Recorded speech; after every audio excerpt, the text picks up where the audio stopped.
Pernah kebayang nggak sebuah rencana yang udah disusun rapi banget, malah jadi bumerang buat si pembuatnya? Nah, itulah yang persis terjadi dalam sebuah konferensi yang sering banget terlupakan dalam sejarah kita. Sebuah pertemuan yang dirancang untuk satu tujuan, tapi hasilnya sama sekali di luar dugaan. Oke, coba deh kita posisikan diri jadi pemerintah Belanda tepat setelah Perang Dunia II selesai. Aset kolonial paling berharga mereka, Hindia Belanda, tiba-tiba ngumumin kemerdekaan jadi Republik Indonesia. Wah, ini bukan lagi sekedar kerugian biasa ya. Ini udah jadi krisis geopolitik yang taruhannya gede banget. Sekarang kita mundur ke tahun 1946. Suasananya itu tegang banget. Di satu sisi, api semangat kemerdekaan Republik Indonesia lagi berkobar-kobarnya. Di sisi lain, Belanda datang lagi. Dan mereka datang bukan dengan tangan kosong, tapi dengan kekuatan militer penuh buat ngambil lagi apa yang mereka anggap punya mereka. Nah, situasinya ini memanas cepat banget. Coba bayangin, belum genap setahun setelah proklamasi, Belanda udah balik dan langsung lancarin manuver politik gede-gedean.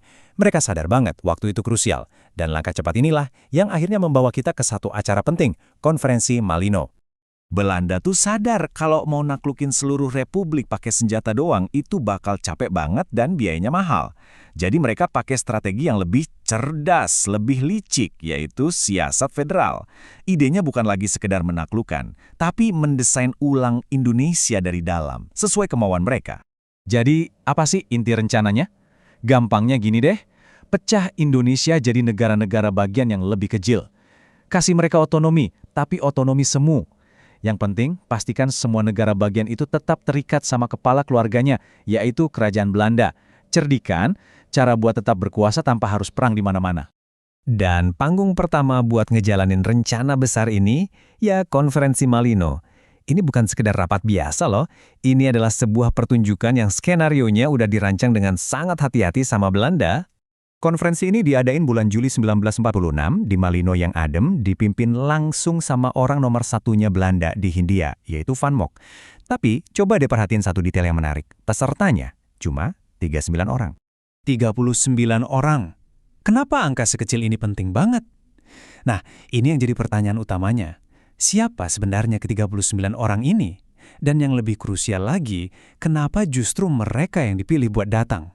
Kalau kita lihat komposisinya, ini kelihatan banget strateginya. Belanda sengaja nggak ngundang siapapun dari Jawa dan Sumatera, yang jadi jantungnya Republik. Malah, mereka ngundang para raja, pemimpin adat, dan tokoh minoritas dari wilayah lain. Pokoknya pihak-pihak yang mereka anggap bisa diajak kerjasama. Dan ini yang paling penting, lihat deh siapa yang nggak ada di ruangan itu. Nggak ada satupun pemimpin utama Republik.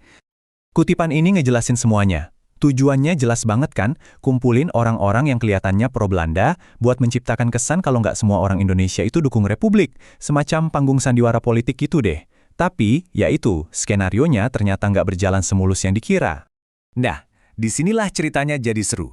Plot twistnya dimulai. Belanda datang dengan naskah di tangan, ngarepnya semua peserta bakal manggut-manggut setuju. Tapi apa yang terjadi selanjutnya, benar-benar di luar kendali mereka. Belanda maunya dapat boneka, yang datang malah para pemimpin beneran. Bukannya setuju-setuju aja, para delegasi ini malah nuntut otonomi yang sesungguhnya. Rencana buat melemahkan Republik justru malah mengungkap fakta yang nonjok banget. Ternyata, keinginan buat merdeka itu udah menyebar luas, bahkan di kalangan kelompok yang Belanda anggap aman. Ini benar-benar jadi salah perhitungan fatal dari pihak Belanda. Mereka itu sama sekali ngeremehin semangat kebangsaan yang udah telanjur nyala di mana-mana. Jadi, apa dong hasil nyata dari pertemuan yang penuh drama ini? Ironisnya ya, walaupun ini rencananya Belanda, konferensi ini justru melahirkan beberapa fondasi awal buat struktur politik Indonesia modern.